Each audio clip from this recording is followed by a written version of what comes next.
Lemon chicken recipe এই চ্যানেলে আমি আগেও শেয়ার করেছি, বাট আজকের রেসিপিটা আগের রেসিপির থেকে একদমই আলাদা। খুবই সহজ প্রসেসে আর একদম কম উপকরণ দিয়ে এই রেসিপিটা আমি আপনাদের করে দেখাবো।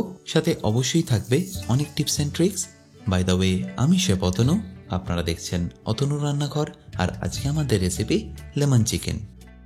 তাহলে লেমন চিকেন বানানোর জন্য আমি এখানে নিয়ে নিয়েছি 4টে ফুল চিকেন লেগ। আমি এখানে কিন্তু চিকেন ব্রেস্ট ব্যবহার করছি না, বাট আপনাদের যদি মনে হয় চিকেন ব্রেস্ট দিয়ে করে নেবেন তাহলে সেটাও করে নিতে পারেন। বাট চিকেন লেগ এই কারণেই নিয়ে নেওয়া কারণ এর মধ্যে বোনের স্ট্রাকচারটা বেশ অনেকটাই থাকে, যার কারণে এর টেস্টটা বেশ অনেকটাই বেড়ে যায়, যেটা আপনারা বোনলেস চিকেনে কখনই আনতে পারবেন না। এবার এই চিকেনটাকে আমি ম্যারিনেট করে নেবো। আর তার আগে ছোট্ট একটা আপনাদের টিপস দিয়ে রাখি, সেটা হলো চিকেন লেগের এই যে পেছনের অংশটা থাকে সেটা আপনাদের একটু এইভাবে কেটে নিতে হবে। বেসিক্যালি এই যে লেগ টিস্যুটা থাকে সেটা আপনারা কেটে নিলে দেখবেন চিকেনটা ভাজার পরে বা কুক করার পরে অ্যাজ ইট ইজ থাকবে। আশা করি দেখে নিশ্চয়ই বুঝতে পারছেন আমি এখানে কোন টিস্যুর কথাগুলো বলছি।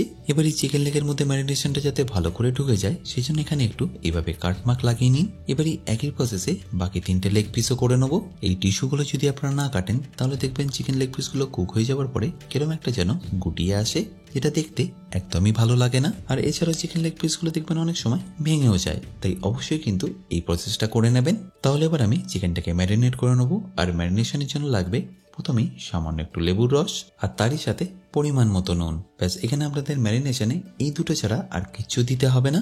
এই দুটো দেওয়ার কারণেই দেখবেন চিকেনটা খুবই সফটও হবে আর এর মধ্যে যে একটা গন্ধ থাকে সেটাও চলে যাবে। আর ভালো করে এটাকে মাখিয়ে নেওয়ার পরে রেখে দিন মিনিমাম 15 থেকে 20 মিনিট। আর এপাশে ততক্ষণে আমি আপনাদের বাকি প্রসেসটা করে দেখাচ্ছি। আর তার জন্য কেটে নিন প্রথমে 10 থেকে 15 গ্রাম আদা, যেটা আপনাদের রাফলি কেটে নিলেই হবে কারণ বেসিক্যালি এটা আমরা পেস্ট করে নেবো। আর আদাটা কাটা হয়ে গেলে তারপর এরই সাথে কেটে নিন 5টা কাঁচা লঙ্কা। আপনারা যেরকম ঝাল খেতে পছন্দ করেন সেই অনুযায়ী এখানে কিন্তু লঙ্কাটা দিয়ে দিতে পারেন। এরপর সামান্য একটু ধনেপাতার এই যে পেছনের অংশটা থাকে সেটাও এখানে দিয়ে দিতে পারেন, এতে এর ফ্লেভারটা খুবই সুন্দর আসে। এর মধ্যে রসুনও লাগবে, বাট তার আগে আমি সবকিছুকে মিক্সিতে নিয়ে নিচ্ছি। তারপর দুটো মিডিয়াম সাইজের রসুনকে ছাড়িয়ে পুরোটাই এখানে দিয়ে দেবো। এরপর সামান্য একটু জল দিয়ে রেখে ভালো করে একটা স্মুথ পেস্ট বানিয়ে নিন।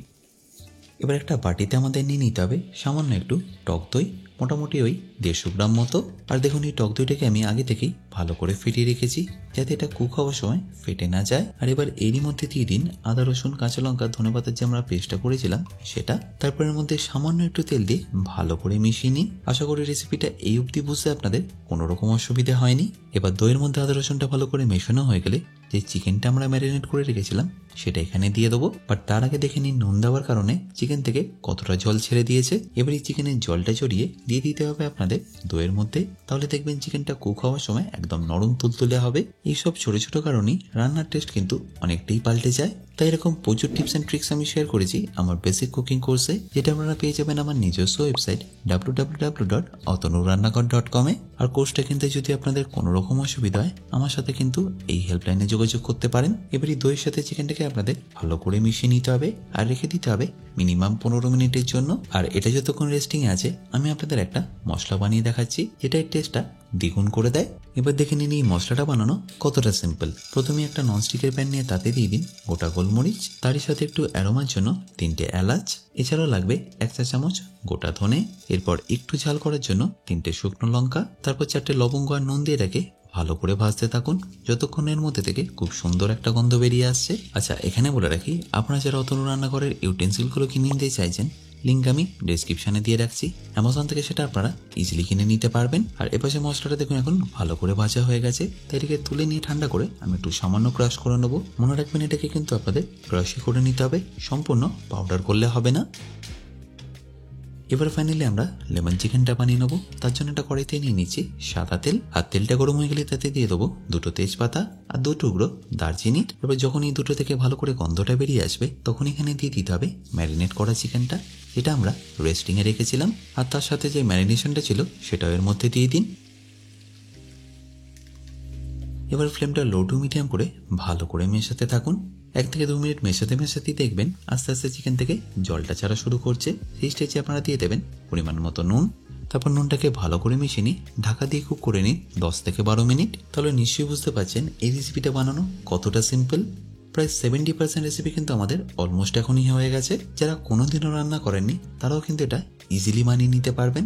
বাট অবশ্যই আমি যে স্টেপগুলো বলছি সেগুলো কিন্তু ফলো করবেন। এবার দেখুন 10 থেকে 12 মিনিট পরে চিকেনটা কিন্তু প্রায় এখন 60% মতো কুক হয়ে গেছে। তাই এই স্টেজে আমাদের দিয়ে দিতে হবে সামান্য একটু হলুদ, যেটা এর রংটাকে একটা মাইল্ড ইয়েলো কালার দেবে। এরপর ঢাকা দিয়ে রেখে কুক করে নিন আরো 10 থেকে 12 মিনিটের জন্য, বা বলতে পারেন চিকেনটা যতক্ষণ না পারফেক্টলি কুক হয়ে যাচ্ছে।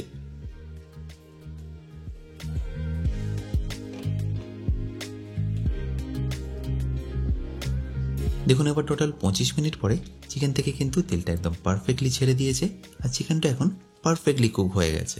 এবার এই স্টেজে আপনাদের দিয়ে দিতে হবে কয়েকটা লেবু পাতা আর ঝালের জন্য বা গার্নিশের জন্য সামান্য কয়েকটা কাঁচা লঙ্কা।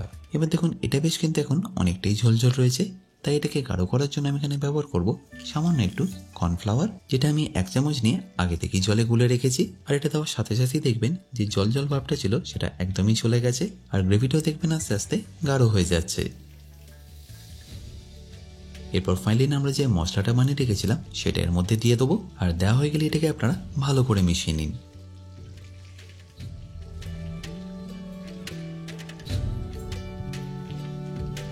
আর এবার দেখে নিন এরপরে আর কি দিয়ে দিতে হবে। প্রথমে একটা লেবু নিয়ে তার যে উপরের খোসাটা হয় তার যে সবুজ অংশটা থাকে সেটাকে একটু এইভাবে গ্রেট করে দেবেন।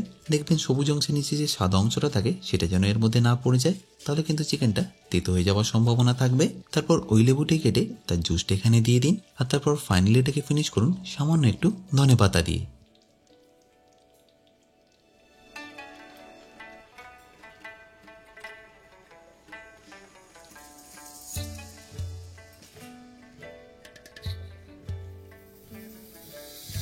আর আশা করি সম্পূর্ণ রেসিপিটা আপনাদের নিশ্চয়ই ভালো লাগবে। আর ভালো লাগলে প্রতিবারের মতো আমাকে কিন্তু কমেন্টে জানাতে ভুলবেন না। এই রেসিপিটা মেনলি আপনারা স্টার্টার হিসেবেই ব্যবহার করতে পারেন, আর তাছাড়াও সাদা ভাতের সাথেও খেতে কিন্তু এটা দারুণ সুন্দর লাগবে। বাই দ্য ওয়ে, আমি শেফ অতনু, আপনারা দেখছিলেন অতনু রান্নাঘর। দেখা হচ্ছে আপনাদের সাথে একটা নতুন রেসিপি নিয়ে নেক্সট এপিসোডে। ভালো থাকবেন, সুস্থ থাকবেন।